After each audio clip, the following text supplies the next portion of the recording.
చాలామందికి ఒక ఆలోచన ఉండొచ్చు, మళ్ళీ ఆ ప్రభుత్వం వస్తే ఏమవుతుంది, ఆ ప్రభుత్వం రావట్లేదు. ఇది ఎందుకు చెప్తున్నానంటే, ఇది I want to give you confidence, I want to empower you.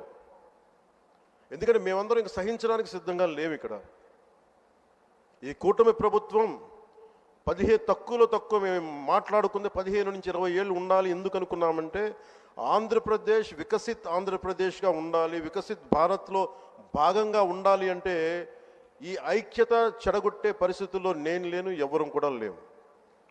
అలాగే ఇది గత ప్రభుత్వ పాలకులు కూడా ఇది గుర్తుపెట్టుకోవాలి. మీరు కనుక ఇలా అలాగే ప్రత్యేకించి రోడ్ల మీదకి వచ్చి బ్యానర్లు పట్టుకొని గొంతుకులు కూసేస్తాం, సినిమాలు చెప్పడానికి చాలా బాగుంటాయి ఇవి. నేను సినిమాల నుంచి వచ్చిన వాడిని, సినిమాలు చెప్పడానికి చాలా బాగుంటాయి. నిజ జీవితంలో అవి నమ్మి మోసపోకండి. కాలు మక్కిలు ఎరకొట్టు కింద కూర్చోబెడతాం, జాగ్రత్త. పిచ్చి వేషాలు వేయకండి ఎవరు కూడా. ఇవి సరదాగా ఉండే విషయాలు కాదు ఇవి.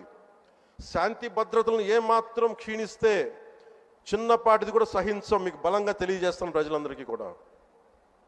పిచ్చి మాటలు మాట్లాడకండి ఎవరు. సరదాగా లేం మేము ఇక్కడ. చాలా దెబ్బలు తిని వచ్చాం ఇక్కడ దాకా,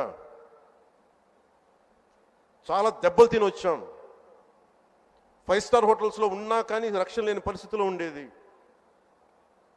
రోడ్ల మీదకి లాక్కొచ్చి మహిళలను కూడా వీళ్ళు జైల్లో పెట్టిన వ్యక్తులు.